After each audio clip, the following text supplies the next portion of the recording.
Já parou para pensar como um gênero musical que nasceu da opressão acabou virando um símbolo de liberdade no mundo todo?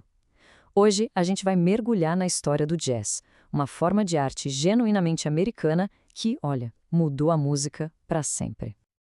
Olha só essa história. Em Chicago, lá por 1928, o grande Louis Armstrong topou com os músicos de rua tocando uma música dele. E com aquela classe de um mestre, ele foi lá, corrigiu o ritmo e se apresentou. No dia seguinte, tinha uma placa lá toda orgulhosa dizendo Alunos de Louis Armstrong. Isso não é só uma historinha, não. É a prova de que a genialidade de um cara só estava prestes a virar o jogo, a reescrever as regras de toda uma forma de arte. Mas para a gente entender o tamanho da revolução do Armstrong, a gente precisa voltar lá para o começo, para aquele caldeirão cultural onde tudo começou. Então, bora para Nova Orleans, na virada do século XX, o berço do jazz. Nova Orleans não era uma cidade qualquer. Era um verdadeiro caldeirão de sons. Um porto super vibrante, sabe? Onde as melodias do mundo todo se encontravam. Tinha de tudo: ópera da Europa, ritmos africanos, canções de menestréis e, claro, aquele blues pulsante. Foi nesse ambiente super rico e diverso que o jazz começou a engatinhar. É que o jazz não era só um estilo, entende? Era uma mistura, uma fusão. O músico da época disse uma coisa genial, que era tudo de uma vez. É como se fosse um gambo musical, saca? Onde você joga a sofisticação da ópera, a alma dos ritmos da África, a melancolia do blues e a energia do ragtime, tudo junto. O resultado? Um sabor completamente novo, vibrante, irresistível. No comecinho, o jazz era mais uma conversa em grupo, sabe? Um som de conjunto. Só que essa conversa estava prestes a ser transformada por uma voz única, poderosa. Um gêmeo de Nova Orleans chamado Louis Armstrong, que ia mudar as regras do jogo para sempre. O impacto do Armstrong foi gigantesco. Dá uma olhada na transformação. A improvisação de todo mundo junto deu lugar para o solo. Um solo com começo, meio e fim, super dramático. A música que era do grupo virou um palco para a expressão de uma pessoa só. O Armstrong não só entrou na conversa, ele pegou o microfone e transformou tudo num monólogo de herói. Foi ele que inventou o solo de jazz que a gente conhece hoje. E o mais impressionante é que ele fez isso muito rápido, num piscar de olhos mesmo. Em só 4 anos, ali entre 1925 e 1928, as gravações dele com os grupos Hot 5 e Hot 7 viraram tipo a bíblia do jazz. Cada gravação era um capítulo novo, que definiu a língua que todo músico de jazz ia falar dali pra frente. O ponto alto dessa revolução toda foi West End Blues, de 1928. A introdução de trompete do Armstrong sozinha já é uma das coisas mais influentes da história da música. Foi tipo uma declaração de que o jazz não era mais só musiquinha para dançar, não. Era uma arte profunda, séria, que podia bater de frente com a música clássica em termos de expressão e sofisticação. A real é a seguinte: a influência do Armstrong está em todo lugar. É tão grande que nem dá para medir direito. Foi como o Bing Crosby falou: ele é o começo e o fim da música na América. Todo mundo que veio depois dele, de um jeito ou de outro, bebeu da fonte dele. Ok, então, se o Armstrong deu ao jazz a voz do solista, teve outro gênio, Duke Ellington, que deu uma alma de orquestra inteira. Ele pegou aquela faísca da individualidade que o Armstrong acendeu e, transformou numa fogueira sinfônica. O Ellington tinha o jeito todo dele de montar a orquestra. Ele não queria músicos que fossem todos iguais, que se encaixassem num padrão, não!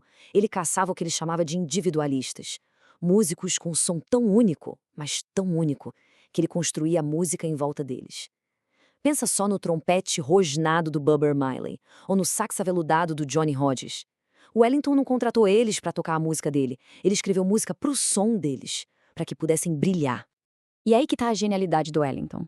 Como é que se pega um monte de vozes únicas e transforma num som coeso, unificado?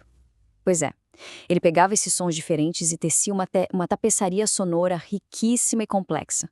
O resultado? Uma música que simplesmente não dava para rotular.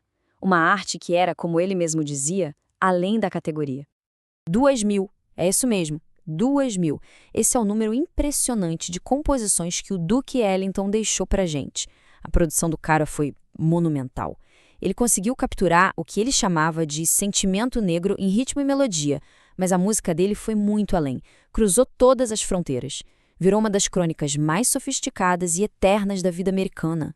Então, enquanto as big bands de Duke Ellington e de outros gigantes do swing estavam bombando nas rádios, nos salões de dança por toda a América, uma outra revolução, mais quieta, estava se formando ali nas sombras, nas jam sessions noite adentro de Nova York.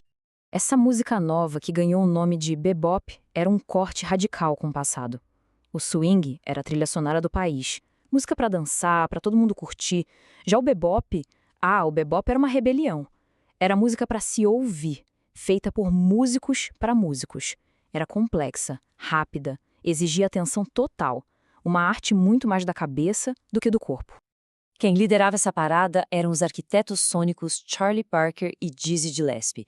E o bebop era muito mais que música, era uma verdadeira declaração de independência. Era uma tentativa de criar um mundo ideal, uma utopia musical, onde a única coisa que valia era o talento puro, a habilidade e a imaginação. A estrutura do bebop parecia um show de malabarismo em alta velocidade. Começava e terminava com um tema super complexo, todo mundo tocando junto. E no meio era um duelo musical. Os solistas se revezavam, mandando ver em improvisos alucinantes, cada um tentando ser mais genial e criativo que o outro. Era, literalmente, uma arena de gladiadores da música. Das ruas de Nova Orleans até as jam sessions de Nova York, a gente vê que a história do jazz é, no fundo, um espelho da própria história dos Estados Unidos. Uma jornada de muita luta, muita inovação e, no fim das contas, de triunfo. E aqui tem uma ironia que é, ao mesmo tempo, profunda e dolorosa. Pensa só, essa música, que se tornou um símbolo de liberdade e democracia no mundo inteiro, foi criada por artistas que não tinham os direitos mais básicos. O jazz nasceu no meio da segregação, mas a mensagem que ele passava era de inclusão para todo mundo. A jornada do jazz é uma história de reinvenção sem fim. É uma prova da sua força, da sua capacidade de absorver tudo que está em volta. Como disse o historiador Geoffrey C. Ward, o jazz continua sendo gloriosamente inclusivo, uma música americana com orgulho de ser mestiça, sempre se renovando, noite após noite. No fim das contas, o jazz oferece muito mais do que só música. Ele oferece uma visão do que é possível. É o som de pessoas se juntando, improvisando, uma ouvindo a outra e criando algo lindo a partir do caos. Nas palavras do gigante Wynton Marsalis, é um vislumbre do que a América vai ser quando ela finalmente se encontrar. E esse é um gosto doce. A história do jazz, como a gente viu, é uma história de reinvenção que não para. É a trilha sonora de um século de muitas mudanças. E é por isso que a jornada continua, né? E nos deixa com uma pergunta fundamental. Nesse mundo da música que não para de mudar, o que significa ser a música da América hoje em dia?